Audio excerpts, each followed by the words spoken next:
Boa noite, gente, tudo bem? Espero que sim. Sejam todos bem-vindos a mais uma aula de Direito Civil. Hoje nós vamos dar início à nossa revisão. Nós temos aula hoje e na próxima quarta-feira, e aí encerra nosso semestre em termos de aula. Nós já vamos para a prova, que será do dia 15 ao dia 19. E aí, efetivamente, encerra-se o semestre, se vocês já tiverem concluído a pontuação necessária para a finalização, né? Bom, antes de falar da matéria, né, eu tenho que advertir que a aula já está sendo gravada, então, se você assim entender, deixe sua câmera desligada, né? E, por ocasião de qualquer dúvida de não esclarecimento real em relação à matéria, acione o seu microfone, pode me interromper a qualquer instante, né, que eu estarei aqui pronta para dirimir seus questionamentos, se eu souber, né? No mais, então vamos lá, hoje nós vamos fazer a revisão em relação a pessoas e na próxima quarta-feira nós falaremos sobre bens, tá? Então, eu vou fazer a aula direto, eu não vou fazer intervalo para a gente voltar, e aí eu já falo direto sobre pessoas, e aí a hora que eu encerrar, a gente encerra a aula de hoje, e na próxima quarta-feira eu falo sobre bens. Ok? Então, vamos lá. Bom, quando a gente, lá no início do semestre, né, depois que nós falamos da lei de introdução ao direito brasileiro, e junto com ela, na verdade, né, nós falamos tem uma lousa ali que vai atrapalhar. Nós falamos da separação em que há entre direito privado e direito público, né? Naquela ocasião nós falamos da diferença do que seja o direito público e o direito privado.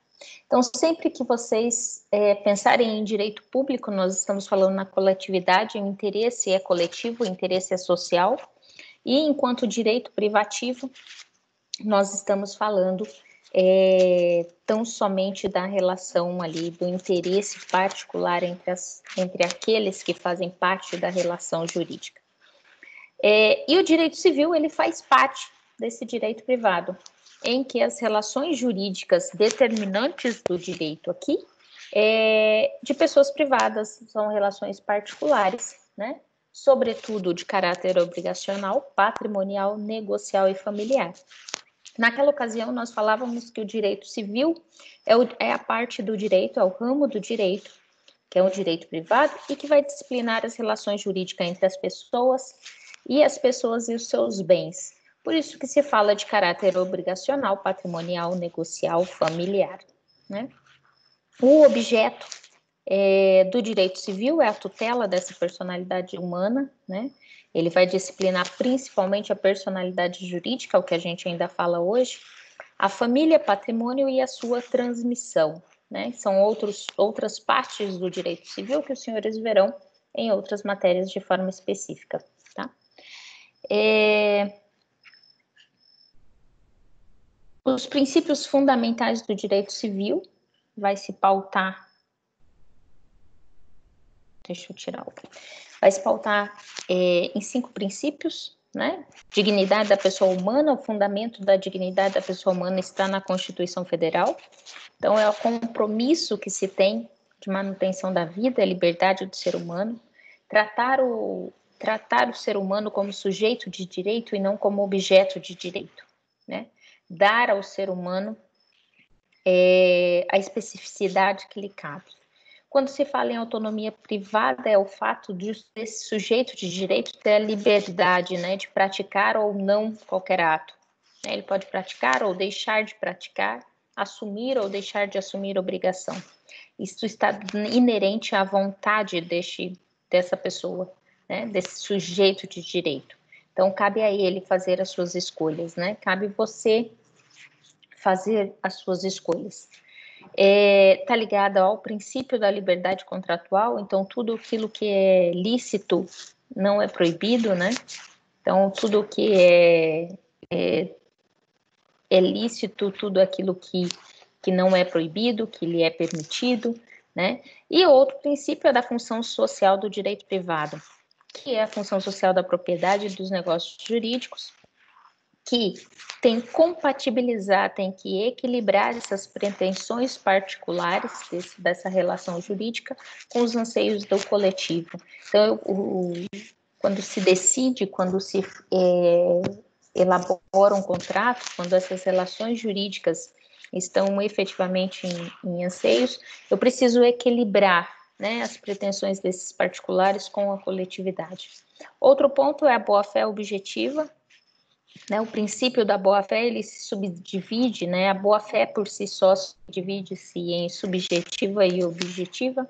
Quando eu falo da subjetiva, a gente está falando da consciência do indivíduo, é aquilo que você entende como boa-fé, é a sua prática, mas por uma percepção sua, não em decorrência do outro ou uma questão de interpretação.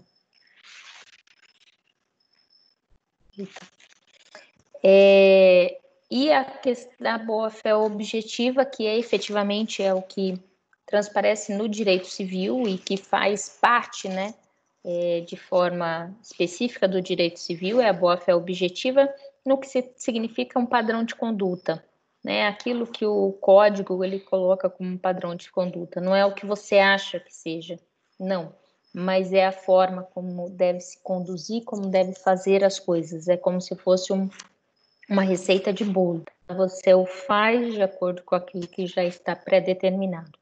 Então, outro ponto é a boa-fé. Se a boa-fé é subjetiva, eu analiso de modo interpretativo, depende da minha interpretação e da vontade do outro.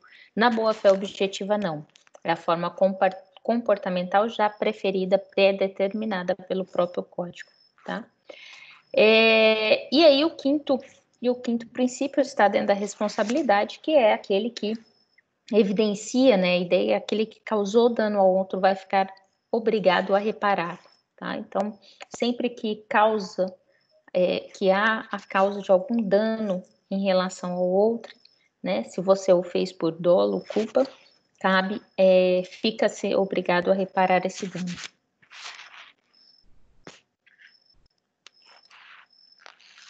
O Código Civil, né, só para a gente entender um pouquinho do contexto geral do Código Civil de 2002, né, ele revogou o Código de 1916, né, na verdade foi uma derrogação, porque teve parte do Código de 1916 e que se permaneceu, né, ele tem uma estrutura, né? A sua estrutura, o seu conteúdo, ele é subdividido em parte geral e parte especial. Então, a parte geral das pessoas, bens e dos fatos jurídicos. Para a nossa matéria, está aqui dentro da parte geral, que é das pessoas e bens. Em relação à parte especial, tem os direitos e obrigações, empresa, coisa, família, sucessões. Cada um desses itens aqui, vocês vão ter matéria própria para isso, tá? E os princípios básicos inerentes a todo o Código Civil, né? Que é a socialidade, eticidade e operabilidade. A socialidade é a prevalência dos valores coletivos sobre os individuais, né? Então, afasta o individualismo que a gente tinha no Código de 1916, né? A proteção era sempre voltada pelos interesses individuais, hoje não mais, né? A estrutura é voltada, sim, para os interesses sociais. Não há incompatibilidade aqui quando a gente fala de relação jurídica particular e voltada para o interesse social, é que os anseios dessa particularidade devem estar de encontro, né? Deve estar ao encontro, né? Não é de encontro, não, é ao encontro desses interesses sociais. Né? Aqui busca-se preferencialmente a função social da sociedade, da propriedade.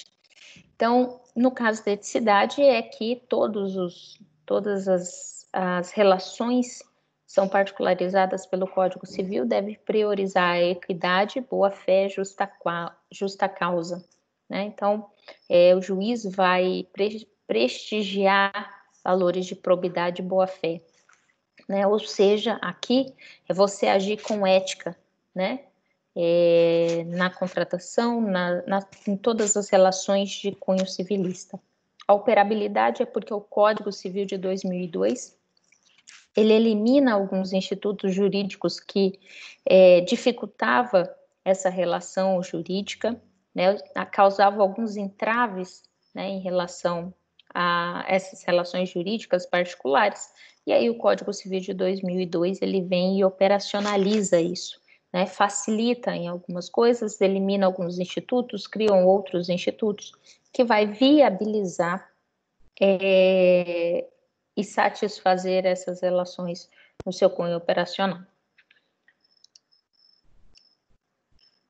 E aí vem lá das pessoas naturais, né? Quando a gente fala das pessoas naturais, parte-se primeiro do que é pessoa, né? Pessoa é todo ente físico ou jurídico suscetível de direitos e obrigações. Todos aqueles que são sujeitos de direito, né?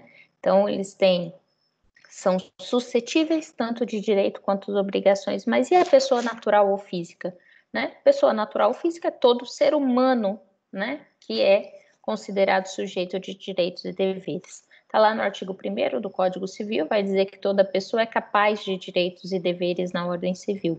Isso é o conceito de pessoa natural ou física, né? Obrigatoriamente, essa pessoa natural ou física, ela deve estar dentro de uma relação jurídica, né? Então, o que é essa relação? É toda a relação da vida social que vai ser regulada pelo direito. A gente falou lá em aula, em sala de aula ainda, que o Jonas, aquele que ficou, após um naufrágio, ficou na ilha, não havia que se falar em relação jurídica, não havia que se falar em direito para ele, né? Porque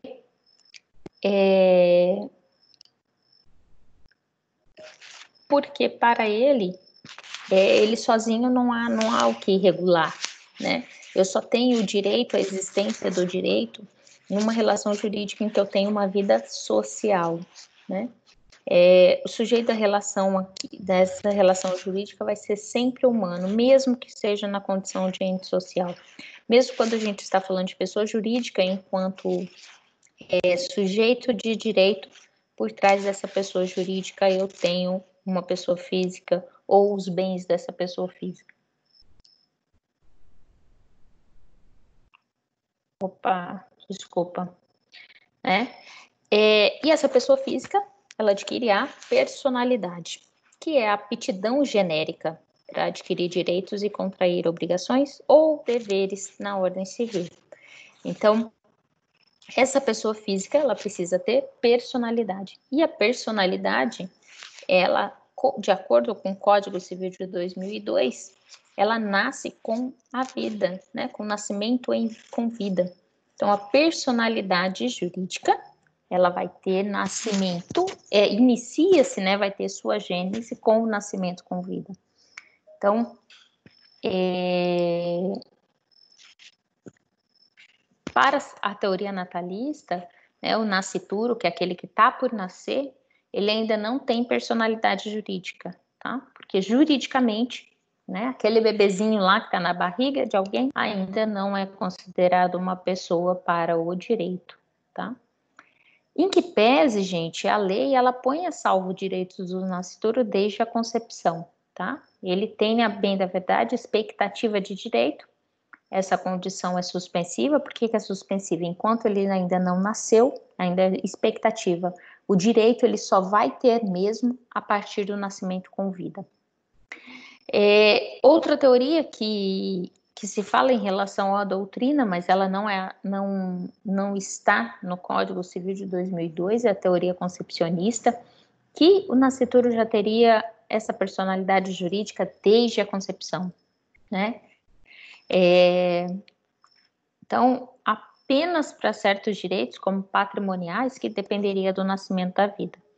Mas, em regra, todos os demais direitos, a partir da concepção, já se fazeriam presente. Então, todos os direitos personalíssimos, de qual a gente fala, né, de direito à vida, saúde, lazer, educação, etc., já estaria inerente desde a concepção, né? Essa personalidade jurídica, então, para a teoria concepcionista, seria formal e material. A formal por meio da concepção, então ocorreu a concepção, eu já tenho a personalidade jurídica, e a material, efetivamente, com o nascimento com vida, tá? Mas para o Código Civil, o que nos interessa é a teoria natalista, ou seja, a personalidade jurídica, ela inicia-se com o nascimento com vida. Em relação aos direitos da personalidade são todos aqueles direitos que vêm com o seu nascimento com vida, né? Ele dá direito à integridade física, intelectual, moral, né? São direitos da personalidade, obrigatoriamente, o direito à vida, liberdade, saúde, honra, imagem, né? Integridade física, privacidade, intimidade e tantos outros, né? São inúmeros, não teria como a gente colocar aqui, esse rol não é taxativo, né? São todos esses direitos que acompanham você desde o seu nascimento com vida, né? Você abriu os olhinhos lá, abriu os olhos não, né? Nem precisa abrir os olhos, mas deixou a vida intrauterina, respirou, né? Você já está, esses direitos já estão inerentes a você. As características desses direitos da personalidade, né, ou da pessoa, são todos esses 8 aqui. Então, eles são intransmissíveis, você não pode transferir, ceder, né, nem gratuita, nem onerosamente a terceiro. Você não pode dispor, transferir esse seu direito, né? O que você pode ter aqui em relação a isso, alguns admite a cessão de uso, né? Direitos autorais, os relativos à imagem, para fins comerciais. Então, o direito à imagem de vocês, quando eu advirto no início da aula dizendo que a aula está sendo gravada, a gente está selando um contrato ali, né? Eu estou dizendo para você, ó, a aula está sendo gravada, ela vai ser divulgada, né? E se você abrir a sua webcam, você está me dando o direito, né? Você está me dando o direito de propagar a sua imagem, tá? Então, quando eu advirto em relação à aula, é nesse sentido. Nós estamos fazendo um contrato, né? Além de intransmissíveis, eles são irrenunciáveis, ou seja, você não pode abandonar, você não pode abdicar, né? Você não pode abrir mão desse seu direito. Ele está inerente a você desde o seu nascimento. Imprescritível, porque independente do uso ou desuso, inércia, ele não se perde, né? E aí o que se tem? O dano moral, ele vai consistir na lesão ao interesse contido nesses direitos da personalidade, né? E a reparação, a pretensão à reparação dos danos, a pretensão, sim, está sujeita a prazos prescricionais, tá? Então, não é o dano que está sob prazo prescricional, mas a pretensão. É o seu agir em relação à busca do ressarcimento desse dano ou reparação desse dano. Eles são ilimitados, né? Isso eu já falei, ele tem um número de direitos ilimitado, não vai restringir, né, ao que está rolado na disposição legal, então não é um rol taxativo, mas é exemplificativo. Eles são absolutos, são oponíveis erga omnes contra todos, né? O seu direito à educação, à saúde, ao lazer é oponível contra todos, é o seu direito, né? São impenhoráveis, ou seja, eles não podem ser utilizados para satisfação de débito, né? Não podem ser utilizados para que você utilizar esses seus direitos para cumprir uma obrigação, né? O pagamento de uma obrigação. Inexpropriáveis, porque eles não podem ser extraídos do titular, e não há que se falar em objeto de uso capião, né? Eu não tenho como usar o seu direito à vida, né? Eu não tenho como usar o seu direito à liberdade, à sua saúde, né? Esse é seu. Né? E vitalício, porque permanece, é permanente, né? Eles são permanentes enquanto o indivíduo viver. tá? E eles são inatos, gente. Ó, os direitos da personalidade é inato. O que é inato, Karina? É que está contigo desde o seu nascimento com vida. Ele emerge com o seu nascimento com vida e vai até a sua morte. Por isso que se fala que ele é vitalício, tá? Enquanto houver vida, há o direito. Aqui tem duas situações, né, que são os atos de disposição do próprio corpo. O Código Civil de 2002, ele confere uma proteção jurídica, né, à vida e à integridade. E aí, desta feita, ele proíbe qualquer ato de disposição do próprio corpo que vai importar em diminuição permanente da integridade física ou que vai contrariar os bons costumes, tá? A não ser, gente, aqui, ele vai ser permissível, né, no caso de uma exigência médica, né, e permissão para transplante. Você dispor do seu rim, então somente a vender o seu rim porque você está precisando de dinheiro, isso é crime, né? Mas se você estiver doando o seu rim no intuito de salvar a vida de alguém em termos de transplante, é válido, tá?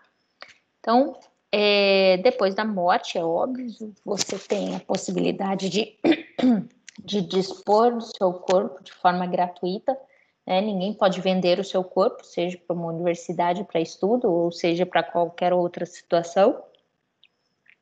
E mesmo os órgãos que você vai dispor do seu corpo, né, após a sua morte para transplante, também deve ser a título gratuito, tá? Noutra feita, o tratamento médico de risco deve ser autorizado, né? O paciente tem que autorizar. Nós estamos numa fase agora de pandemia em que o uso da cloroquina, hidroxicloroquina, é uma opção, né? Só que essa opção ela tem que ser autorizada pelo paciente. O médico não cabe ao médico, então somente administrar o medicamento, administrar essa droga sem autorização do paciente. Assim como um paciente em câncer, também ele tem que autorizar a fazer a quimioterapia, a radioterapia e iodoterapia. Ele tem que querer fazer, tá? É o querer do paciente.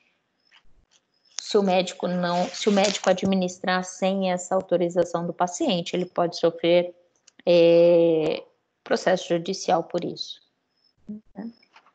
Bom, em relação à personalidade, o que vai individualizar essa personalidade, né?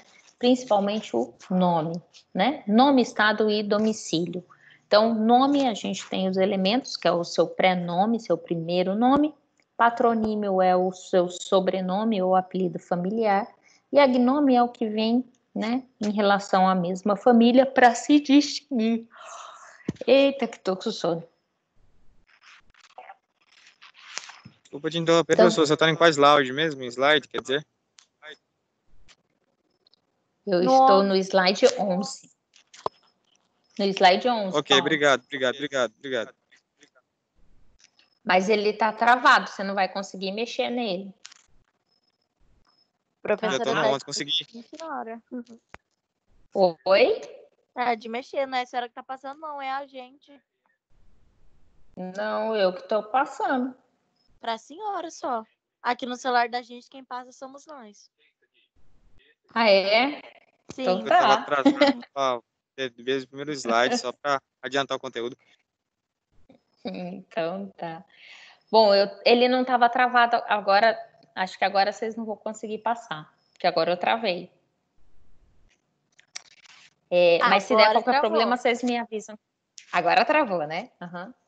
Então, é que geralmente eu travo no sentido de... Porque aí, como é um monte de aluno, e às vezes vocês passam e aí atrapalha aqui, né? Aí eu vou me perdendo. Bom, mas voltando lá, em termos de nome, então o agnome é aquele que você vai distinguir dentro da própria família, júnior, neto, sobrinho, né?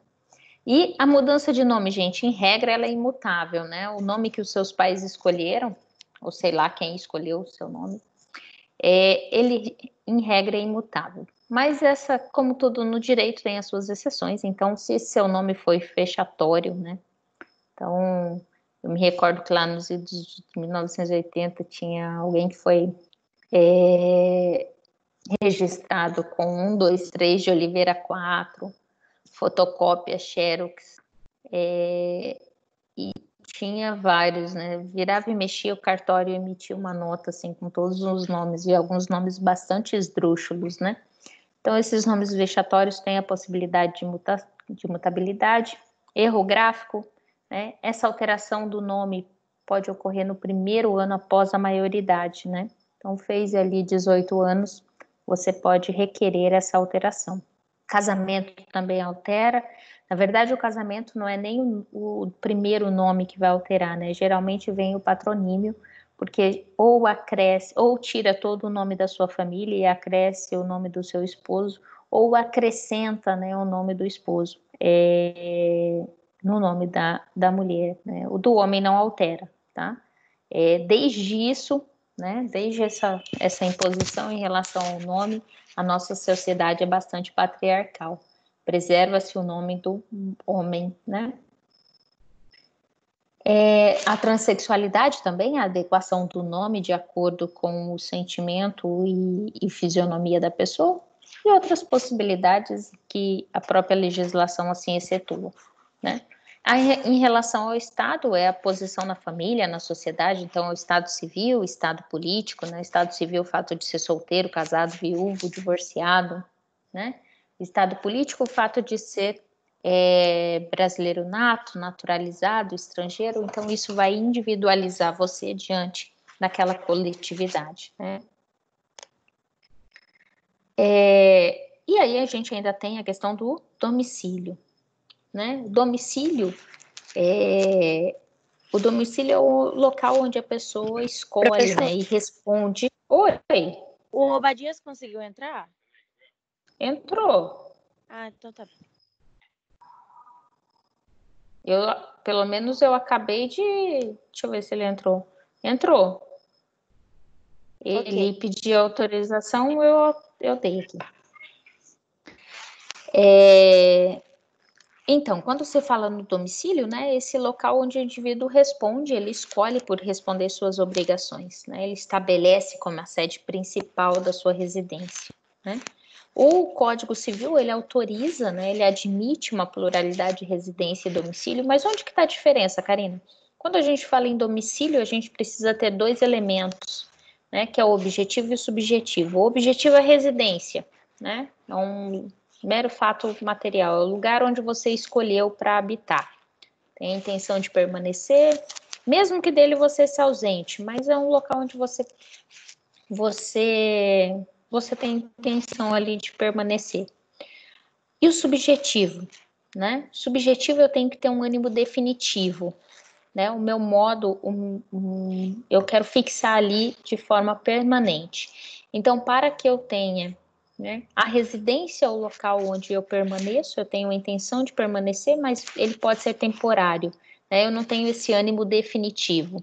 Quando eu tenho a residência com esse ânimo definitivo, eu tenho o domicílio, tá? E aí o domicílio ele pode ser voluntário e ele pode ser necessário. O voluntário, ele é geral, é aquele que você escolhe, você mesmo escolheu, ou o especial, quando esse domicílio ele é fixado em contrato, né? Então, ele é eleito pelos contratantes. Não vai prevalecer sobre ações sobre imóveis, porque em relação sobre imóveis, né, o domicílio equivale ao local onde está o imóvel, então, mesmo que as partes queiram a escolha de outro domicílio, prevalece o local onde está o imóvel, onde encontra-se o imóvel, né? Inválido em contrato de adesão, quando prejudicar o consumidor, ele é inválido, tá? Eu não posso atribuir. Então, quando você abre uma conta bancária, a gente chama de contrato de adesão, porque você não discute as cláusulas, você tão somente assina. Se lá estiver um foro de eleição, o domicílio lá escolhido for prejudicar você, né, não vai aplicar esse domicílio voluntário especial, tá? E aí prevalece o seu domicílio, enquanto consumidor, né? E outro ponto em relação ao domicílio é o necessário, que aí já é específico, né? Já é atribuído pela própria legislação. Então, aos incapazes, é o domicílio do representante legal, o servidor público é o lugar onde exerce as suas funções, o militar é onde estiver servindo, né? O preso é onde cumpre a sentença, marítimo é onde o navio estiver matriculado, agente diplomático, Distrito Federal, ou o último domicílio dele. E as pessoas que estão em residência habitual, o domicílio será o lugar onde ela for encontrada, né?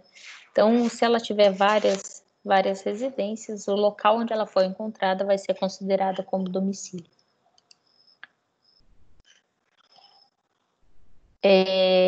Em relação ao fim dessa personalidade, né, eu falei que a personalidade jurídica ela começa com o nascimento com vida. E ela vai ter fim primeiro com a morte real, ou seja, morreu, né, acabou-se, né, independente de ter ou não corpo. Uma vez que há morte física, não há mais que falar em personalidade, não há mais que se falar em direitos de personalidade ou direitos personalíssimos, tá? Em relação à morte presumida, é a ausência. A pessoa desapareceu, né? Desapareceu do seu domicílio sem deixar notícia e por um longo intervalo de tempo. Aí a gente tem duas situações: com declaração de ausência e sem declaração de ausência. Sem declaração de ausência é porque a pessoa estava em risco de vida, tá? Então, muito provável a morte de quem estava em perigo de vida. Então, por exemplo, Ulisses Guimarães, ele estava num avião, num helicóptero, desculpa, no litoral, no Rio de Janeiro, acho que foi Rio, não sei se foi Rio ou São Paulo, acho que foi Rio.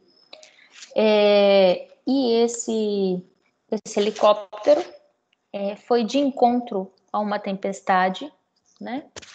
E caiu ao mar. Ele caiu ao mar, nas rochas e tal. E não encontrou o corpo do Ulisses, tá? Então, e se deu, declarou-se essa ausência, o risco de vida que tinha e tal, deu-se como morto. Então, assim, muito perigo de vida, deu-se como morto.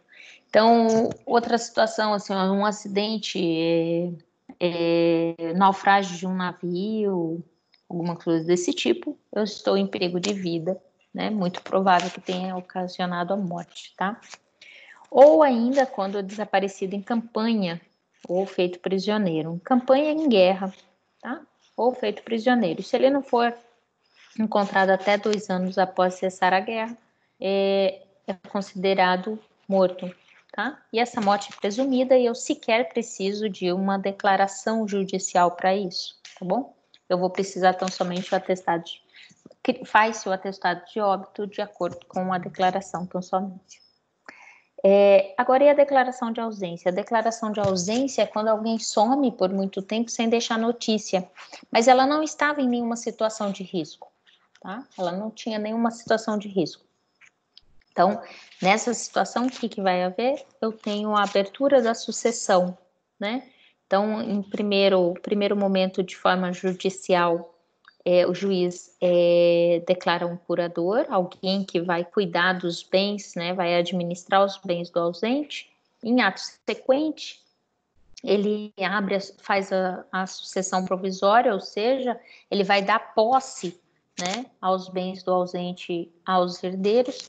E aí, a posteriori, eu tenho uma sucessão definitiva, né, que esses herdeiros adquirem sim a propriedade desses bens, tá? E com isso eu tenho o ausente, ele é declarado efetivamente como morto. Bom? O efeito jurídico, deixa eu dizer, só um pouquinho, Pam. Se na sucessão provisória, se ocorrer o retorno do ausente, os bens voltam todos para o ausente, só ele não vai ter o percebimento dos frutos desses bens, tá? Na sucessão definitiva, se tiver ultrapassado, salvo ledo engano, 10 anos da sucessão definitiva, esses bens não voltam mais para o ausente, tá? Alguém chamou, pode falar. Essa é a parte que eu acho injusta, professora. Porque, tipo assim, igualzinho, sequestro. Tipo, tem gente que muitas vezes igualzinho lá alguns acontecidos que eu estava lendo dos Estados Unidos, que antigamente as pessoas sumiam e faziam de tudo para encontrar, né? Colocavam fotos dos desaparecidos em caixa de leite e assim por diante. Mas a menina que foi, ela conseguiu depois de muito tempo achar. Passou mais de 10 anos. Então, se ela voltar mais de 10 anos depois, por mais que ela seja sequestrada, não tenha sido indo embora por livre e espontânea vontade, ela não vai mais ter direito nenhum sobre as coisas dela. Então, nem tudo no direito é justo, entendeu? Então, vai depender de todo o contexto, né? Na verdade, se ela está sequestrada e perdura por muito tempo, sequer eu preciso de declaração de ausência, né? Se foi efetivamente comprovado o sequestro. Eu nem preciso de declaração, eu já faço sem declaração de ausência, eu já tenho a abertura da sucessão e o repasse dos bens, né? Mas acostume-se, né? Nem tudo no direito é justo. Muita coisa a gente vê e não é justa. Muita coisa, né? Você vai ter isso, essas decepções, elas ocorrem nas sentenças dos seus processos, quando você identifica, né? Você tem, né? Eu tive situações na judicância de ter o mesmo processo para vários reclamantes na mesma situação, utilizar inclusive a mesma peça, né? Contra as mesmas empresas e tudo mais, eu ter êxito completamente diferente, assim. Em alguns processos ter êxito até além do que eu tinha pedido e outras ser julgadas improcedentes. Então, o mesmo caso, sabe? Então, em outras situações, algumas decisões bastante esdrúxulas. Nessa época de pandemia aqui, a gente está tendo algumas decisões de juízes que você fala assim, não, ele não leu o processo, ele não viu o processo, ele está cumprindo meta só. Certeza isso. E aí cabe a nós, advogados, entrar com recurso, né? E é uma classe, né? A magistratura é uma classe muito fechada, uma classe de padrinhos, né? Então, às vezes, mesmo errado, o seu recurso sobe e aí lá o desembargador ele não tem em decorrência da sentença e tudo mais. Mas, enfim, faz parte da advocacia, né? Então, não se estarreça, né, com a decisão ou com a situação, porque no direito tem muita coisa justa, vai acontecer muita coisa que você vai falar, nossa, isso, né? Vale a pena ter feito direito. Vai ter muita coisa que vai te falar assim, para que eu fiz direito, né? Mas é assim, né? Nem tudo na vida são flores, né? Cabe a gente buscar o que é de bom mesmo naquilo que a gente olha como se fosse tudo ruim. Enfim, além da morte presumida, né? Então, você tem a morte real e tem a morte presumida. No Código de 1916, a gente ainda tinha a morte civil, que na verdade é a perda dessa capacidade, mas você em vida, né? Não tem mais essa aberração, ela foi abolida do nosso ordenamento. Outro ponto aqui, que o direito civil vai levar em consideração, é a comoriência. O que é essa comoriência? Nada mais é do que a presunção de morte simultânea. Então, se eu tenho duas ou mais pessoas dentro de um mesmo acidente ou em alguma situação em que elas são herdeiras entre si, se elas são eifadas as suas vidas no mesmo instante, eu não tenho como presumir, né, por conta de milésimos de segundos, quem morreu primeiro, né, quem faleceu primeiro, não há que se falar em comorente, eles não vão herdar entre si, né, não há transmissão de bens, né, então, se falece o pai e a mãe, os dois juntos, não há que se falar ali de transmissão de bens entre eles, né. E quando que isso vai pesar, Karina? Vai depender da escolha do casamento, né, se for total de bens ou parcial, e aí vai impactar na sucessão desses bens. Tá? a capacidade jurídica, quando a gente fala em capacidade jurídica, né, aqui, aquela que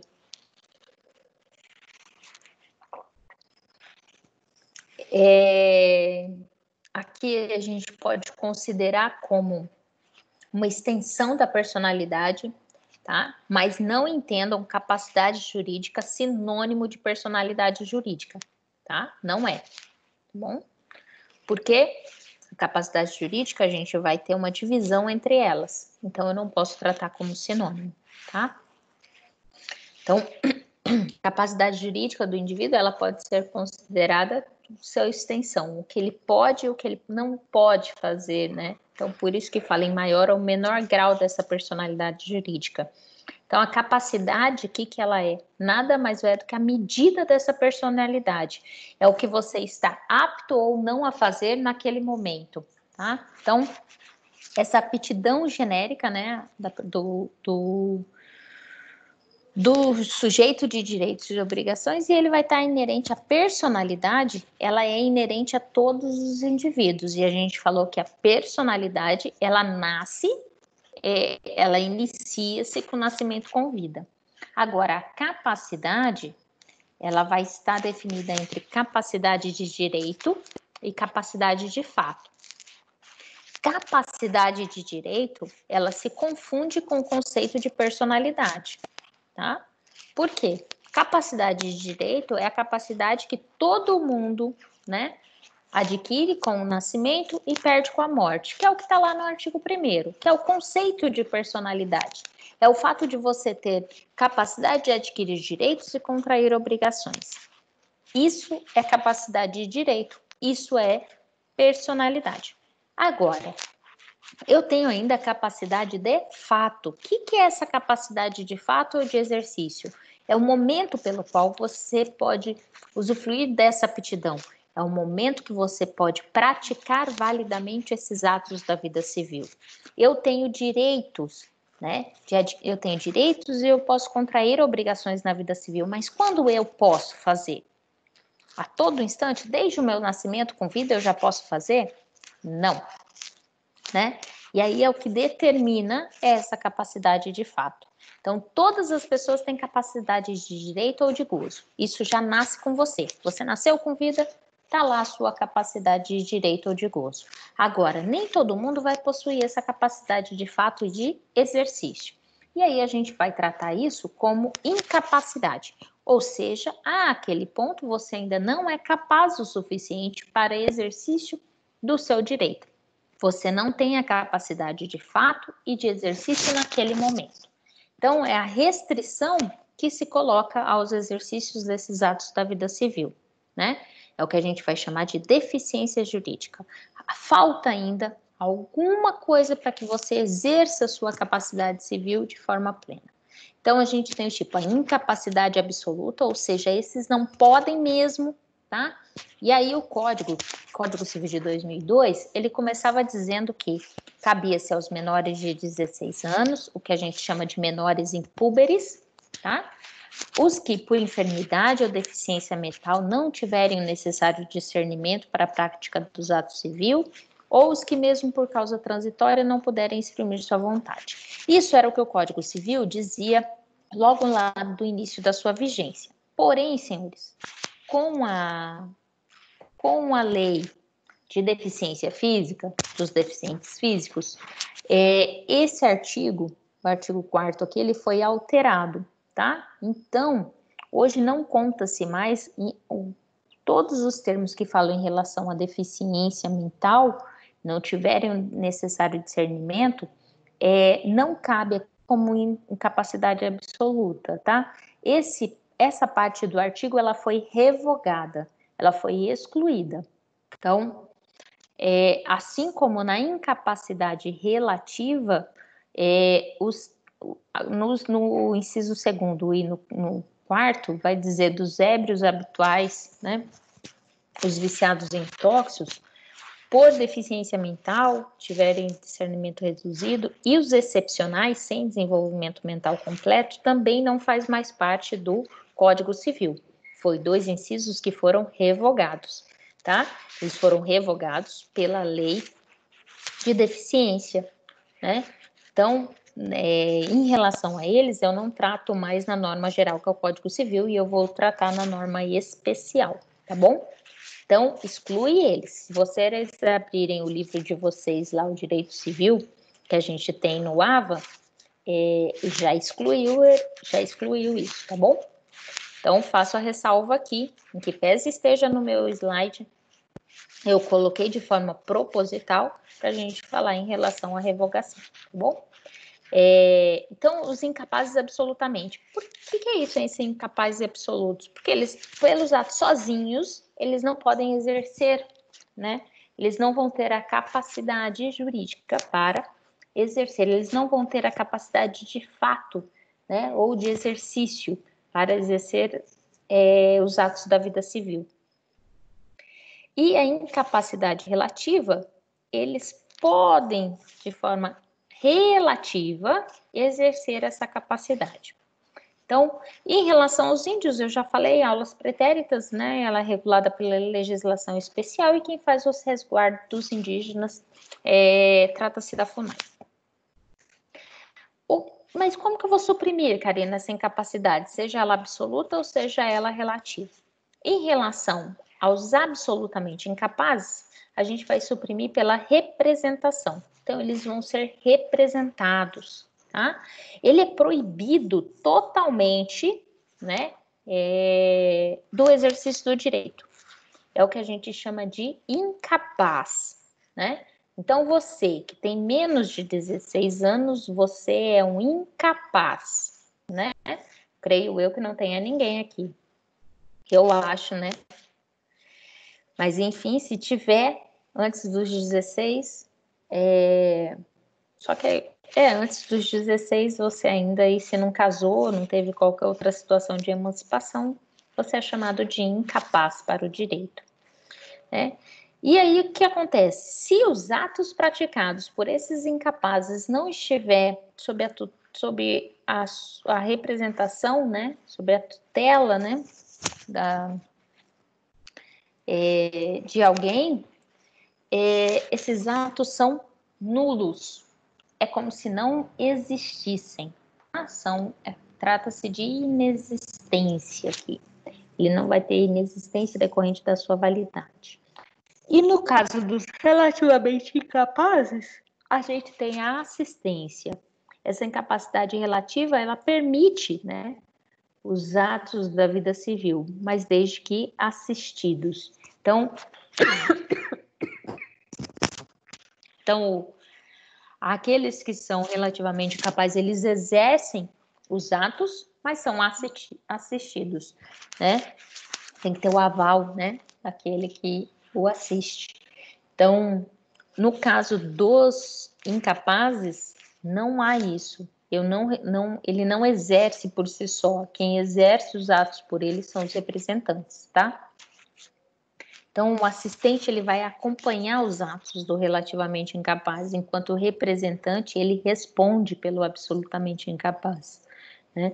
E no caso dos relativamente incapazes, se eles não estiverem assistidos, vai acarretar a anulabilidade, ou seja, eu posso suprimir esse ato, tá? O ato é existente, mas ele tem um defeito, eu posso suprimir este defeito. Tutela e curatela. Tutela é o amparo de menores, a curatela é o amparo de maiores, tá? Então, sempre que eu tiver menor, seja decorrência da ausência dos pais, declara-se um tutor, e esse tutor que vai representar este menor e vai cuidar desses seus bens, né? Se for relativamente incapaz, ele vai ser tão somente um assistente, né? É a tutela, mas por assistência. E na curatela são um amparo de maiores, né? Eu coloquei aqui com problemas, entre aspas, mas aqueles que principalmente estão enfermos, né? E não podem, estão em coma, por exemplo, e não podem suprimir os seus atos. E a fim da capacidade, ela vai acabar com a maioridade. Então, a partir do momento que completou os 18 anos, cessa a incapacidade e aí sim você é capaz para todos os atos da vida civil. Você é responsável pelos seus atos, independente dos seus pais, independente de tutor ou curador. A emancipação é a antecipação dessa capacidade de fato antes dos 18 anos. Então, deve ser maior de 16 e menor de 18. O artigo 5º do Código Civil, ela vai autorizar 3 tipos de emancipação, que é a voluntária, judicial e legal. Voluntária, porque os pais concedem, né? Então, os pais assim o quê? E aí você faz por instrumento público. A sentença judicial depende da determinação do juiz. Você tem 2 situações. Eita. Quando há conflito entre a vontade dos pais para a emancipação do filho, então eu tenho uma divergência entre pai e mãe, ou quando estiver sobre tutela. E aí, ouvir do tutor, se o tutor também assim entender que o menor seja capaz, né, da prática dos atos civis, o juiz pode estabelecer uma sentença declaratória da emancipação deste menor. E legal é porque em algumas situações, independente de ele tendo aqui, né, mais de 16 anos, efetiva-se normalmente. Então, se você casou entre 16 e 18 anos, se há o casamento, você já tem a emancipação, exercício de emprego público, colação de grau em curso de ensino superior, hein? Então, você terminar, né, colar grau antes dos seus 18 anos, só superdotado, né? Ou estabelecer estabelecimento civil ou comercial e relação de emprego, que vai propiciar a economia própria, né? A partir do momento que você é dono do seu nariz em termos financeiros, você tem emancipação legal. Em relação às pessoas jurídicas, né? Em relação às pessoas jurídicas, em termos de conceito, né? Elas são compostas por pessoas naturais ou bens dessas pessoas naturais, ela tem personalidade própria e individual, né? Trata-se de sujeito de direitos e obrigações, assim como as pessoas físicas, né? A principal característica da pessoa jurídica é que a personalidade diversa dos indivíduos que compõem, então o fato de ter 3, 4 sócios, né? A pessoa jurídica ela tem uma personalidade própria, né?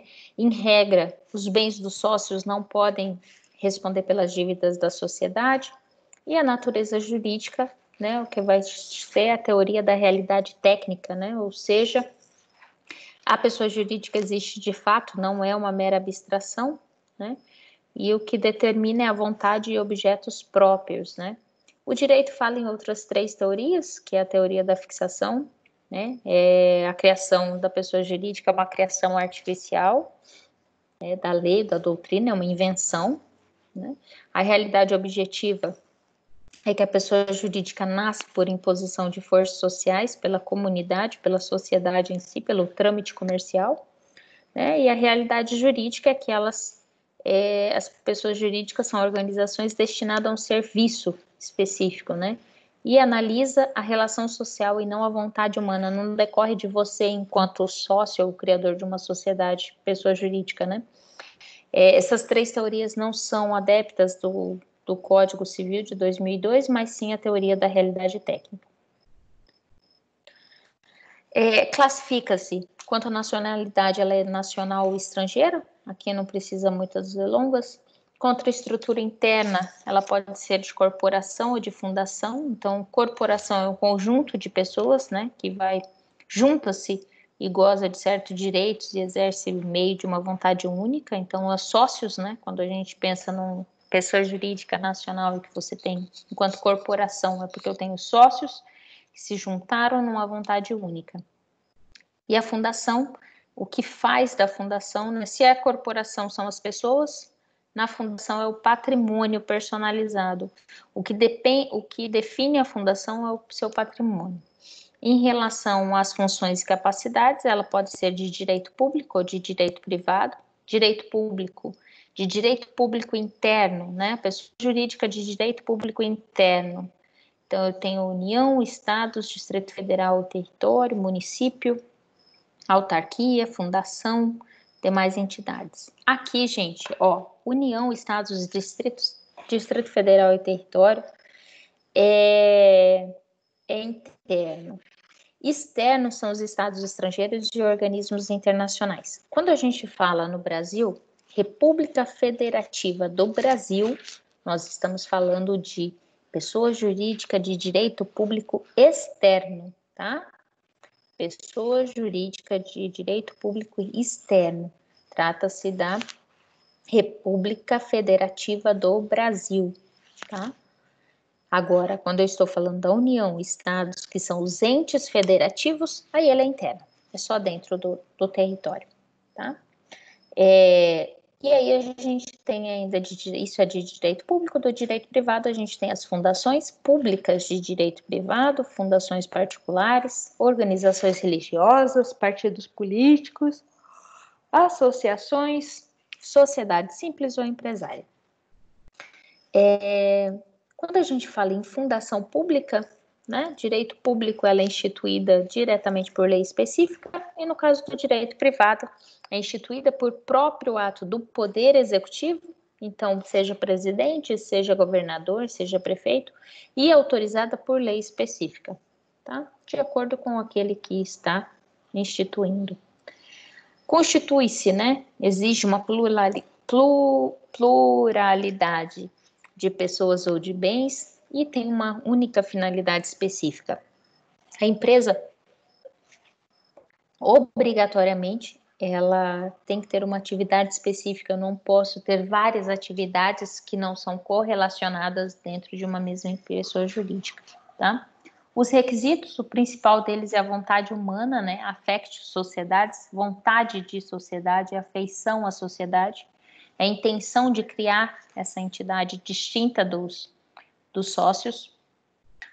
As condições legais, eu tenho elaboração de atos constitutivos, então no caso das associações eu tenho estatuto, contrato social para casos de sociedades simples ou empresárias, escritura pública ou testamento no caso das fundações.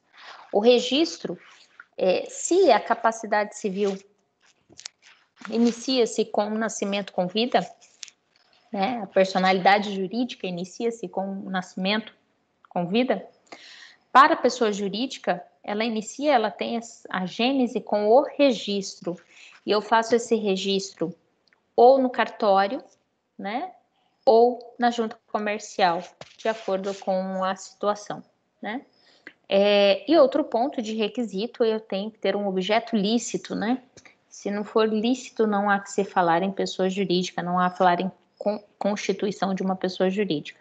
Para dissolver, obrigatoriamente trata-se de um ato declaratório, uma deliberação do sócio, é vontade do sócio ou pelo poder judiciário, por exemplo, no caso de falência, né?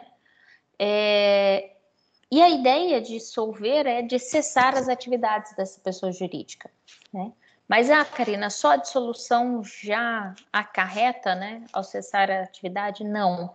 Precisa ter um equilíbrio entre tem que pagar todas as dívidas, fazer a liquidação das dívidas. Se sobrar bens, faz-se a partilha desse remanescente entre os sócios. E aí sim, dá-se baixa nos atos constitutivos. Se for sociedade, no caso da junta comercial, se for fundação, por exemplo, é no cartório, tá? Isso está lá no artigo 51 do Código Civil. Bom, em regra, a gente falou lá logo no início, falando de pessoa jurídica, em aulas pretéritas, que os bens dos sócios não respondem pelas obrigações da pessoa jurídica, né? Os bens da pessoa jurídica não vai confundir com os bens da pessoa natural. A desconsideração é uma exceção e só vai ocorrer em caso de fraude ou abuso daquele, seja administrador ou de seus sócios. Tá? Ele vem no sentido de estender aos bens dos sócios ou administradores a execução das dívidas, né? Então, cabe à parte interessada, ao Ministério Público, né? Os requisitos, obrigatoriamente, tem que ter o abuso dessa personalidade jurídica, então tem que ter desvio de finalidade, confusão patrimonial, tá? E aí, ocorrendo isso, busca-se todas as possibilidades em relação à pessoa jurídica, não conseguindo, aí sim, vai-se para a pessoa física, né, para os sócios, né. No caso da desconsideração inversa é porque as dívidas dos sócios passam a ser respondidas pela pessoa jurídica, tá? Ela é possível sim no Brasil, então é o alcançar bens de sócios que se valeu da pessoa jurídica para ocultar ou desviar bens pessoais com prejuízo a terceiros. Então, o que ele faz? Ele utiliza a pessoa jurídica para proteger os seus bens, e aí pode-se buscar, tá? Mas se a desconsideração da pessoa jurídica é uma exceção, a desconsideração inversa é a exceção da exceção da exceção, tá? Associações, né, está dentro de pessoa jurídica. Associação é a união de pessoas que vão se organizar para fins não econômicos. Tanto as associações quanto as fundações não têm fins econômicos, né? A Constituição, ela garante essa liberdade de associação, desde que para fins lícitos. Deve ser registrado o estatuto, né? Característica: não persegue lucro, inexistência entre os associados, não há direitos e obrigações recíprocas, né? Pode ter objetivos altruístico, científico, artístico, beneficente, está lá um rol dentro da Constituição. Para que um sócio, um associado seja excluído, tem que haver justa causa, né? Isso tem que estar pré-determinado no termos do estatuto, e tem que assegurar ampla defesa e contraditório, como todo e qualquer processo, né? Seja judicial, seja administrativo, né? Não tem como transmitir a qualidade de associado, de sócio para outrem, a não ser que o próprio estatuto assim autorize. Em relação aos direitos dos minoritários, aqueles que têm menos, a porcentagem é ínfima, né? Quando se junta 20 associados, você tem a condição de convocar qualquer órgão deliberativo, alterar a diretoria, etc, etc. As fundações, né, assim como as associações, elas também não têm fins lucrativos, né? Trata-se de universalidade não de pessoas, mas de bens, né? E tem que ter um fim específico. Então, são dois elementos: patrimônio disponível, desembaraçado, salvo de qualquer disposição, né? Esse fim aqui nada mais é do que o objetivo, né? Ele é imutável, não pode visar lucro, e desde o início ele tem um fim definido. Elas são criadas por escritura pública ou por testamento, né? Então deixa já o testamento nesse sentido. O artigo 62, que vai dizer que elas podem ser constituídas para fim religioso, morais, culturais ou de assistência, né? Então, pressupostos: dotação de bens livres, especificação de fins, previsão do modo de administrar, que aqui não é essencial, e elaboração dos estatutos, né, que vai ser submetido ao Ministério Público, que vai fiscalizar essas fundações. O nascimento também ocorre com o registro, tá? Característica: os bens dessa fundação são inalienáveis e impenhoráveis. Para que isso ocorra só com autorização judicial e consulta do Ministério Público. Os estatutos são as suas leis básicas, né? Os administradores vão prestar conta ao Ministério Público Estadual, e aqui não existe sócio, tá? O término é se caso o fim, né, se torne ilícito ou impossível ou inútil a sua finalidade, ou ainda venceu o prazo de sua existência. Em relação ao domicílio, se eu tenho individualização do domicílio das pessoas físicas, eu também tenho o domicílio da pessoa jurídica, né? Então, no caso da União, é o Distrito Federal, estados e territórios, respectivas capitais, ou o município é o lugar onde funciona a administração municipal, e em relação às demais pessoas jurídicas, regra: domicílio especial do estatuto ou dos atos constitutivos, onde a pessoa jurídica assim o escolheu. Na falta de domicílio especial, que é esse domicílio escolhido nos estatutos e atos constitutivos, é o lugar onde funcionam suas respectivas diretorias. havendo diversos estabelecimentos, cada um vai ser considerado domicílio por os atos praticados. E se a administração ou diretoria tiver sede no estrangeiro, vai ser o lugar do estabelecimento no Brasil, que ela corresponde, que pode ser só um escritório, ou pode ser uma loja, vai depender de que tipo de pessoa jurídica a gente está falando. E, 28, até a nossa próxima aula. Gente, alguma dúvida em relação a isso? Vocês querem me questionar alguma coisa? Fiquem à vontade para fazê-lo.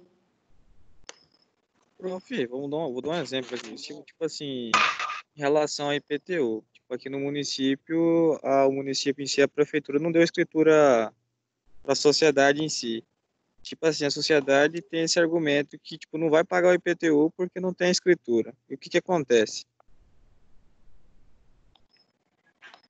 Vamos lá, então, A gente, aí é questão de imposto, não é nem questão de direito civil. Isso é direito Professora, eu tributário. posso participar a respeito disso? Pode, Obadias? No caso de associação de pessoa jurídica, né, de associação, prefeituras podem fazer ou não a concessão de isenção da taxa de IPTU. Não, Existem sim, mas alguns ele não, que dão, mas ele não colocou. outras não. Sim, mas ele não colocou como associação. No exemplo sim, do Paulo. sociedade que ele Falou mencionou, associação. né? Entendeu? Eu Desculpa, assim, eu entendi a associação. Imagina, imagina. Mas assim, Paulo, o fato de você, a pessoa jurídica por si, entendeu? Uma vez constituída, ela tem um patrimônio próprio, tá? Quando a gente está falando de IPTU, a gente está falando de bem imóvel, né? E se for de pessoa jurídica, obrigatoriamente esse imóvel tem que estar devidamente constituído, tá? Ele não pode estar sobre posse desse imóvel, né? Ele tem que estar sob propriedade desse imóvel, tá? Então, eu não posso estar sobre... Aí eu tenho uma grande diferença entre posse e propriedade. Posse, eu só estou no uso do bem. A propriedade, eu sou efetivamente dono, está dentro do meu patrimônio, tá? E aí eu posso dispor desse bem, né? Tem alguns que são proprietários e não pagam o IPTU, porque entendem que não adianta pagar o IPTU se eu não vou ter reversão deste imposto aos meus cuidados, tá? Em relação à associação, o Badia já falou, já adiantou, você tem um poder discricionário do poder público, e aí vai entrar direito administrativo, e também não é direito civil, né? Aí a gente está falando de direito público. O administrador, o poder público, o poder executivo, ele tem um poder discricionário, e aí ele pode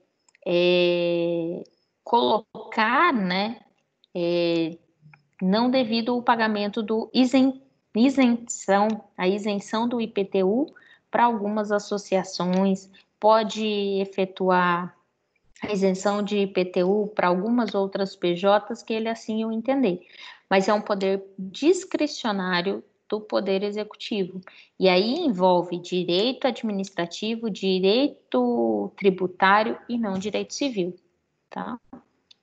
Então não basta você estar na posse, você falar assim, eu não vou pagar o IPTU. Você pode ter execução disso, tá? Gente, mais alguma dúvida? Sintam-se à vontade. Bora. Gente, todo mundo saiu da aula já? Não, Em relação à então nota, professora, eu tô certinho com a senhora ou tô faltando alguma coisa a entregar? Mesmo se tivesse faltando, já passou o prazo. Alguns verdade. de vocês, até você falou, já que você falou de nota, deixa eu falar. Eu fiz o quiz e eu fiz 2 quiz. E alguns de vocês, estranhamente, só responderam 1. Né? Eu respondi só 1. Eu acho que eu Então, respondi os tinham 2. dois. Então, tinham Eu 2. também respondi os dois. Professora. E foi avisada. Então, né? Pois é, eu achei estranho a hora que eu fui lançar as notas, falei, bom, deve ter feito a opção. Mas, enfim, e não foi por falta de aviso, não, porque eu avisei. O Badias também colocou lá no grupo, e tal. Mas, enfim.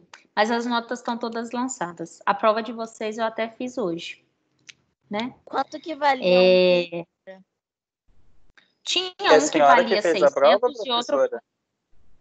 Foi. A professora Simone falou que vinha lá de cima, que quem ia fazer a prova era o grupo Croton. A minha prova, não. A minha prova, não. Oba, oba, Então, se a oba. Tem gente alguma? estudar essa revisão que a senhora passou, a gente consegue fazer bem a prova, então, né? Consegue. Mas a gente ainda tem mais uma parte da revisão, né? Que vai ser quarta-feira que vem. Professora, Oi. o Muito obrigado. quiz, ele tá na unidade 3 ou na unidade 4? Tinha um... Eu acho que os dois estão na unidade 3, se eu não me engano. Ah, se tá Mas tudo na agora não unidade consegue mais 3, eu fazer. fiz tudo. Ah, mas se tá na Fez, unidade não. 3, eu fechei. Mas eu fechei a 3 tudo. Então, ele tem... eu não me recordo agora, porque faz dias que eu tinha postado os quiz. Mas foram dois. Um valia 900 e outro valia 600. Ave Maria! Não, professora.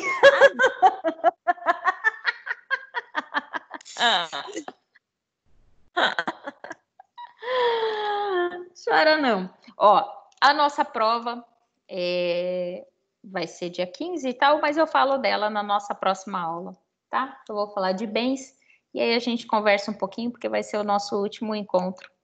E aí a gente conversa um pouquinho mais, tá bom? Gente, no mais alguma dúvida?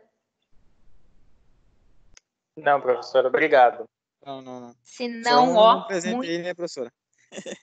Oi? Oi, Professora, Paulo? arrumou meu nome presente na aula aí, né, professora? Eu tirei foto agora. Tá tudo certo. Tá bom? Ó, beijo e até quarta-feira que vem na nossa última aula, hein? Não falta não que eu vou dar umas Obrigado, dicas. professora. Até Falou? mais. Até a próxima Tchau, vez. gente. Tchau. Tchau, amém.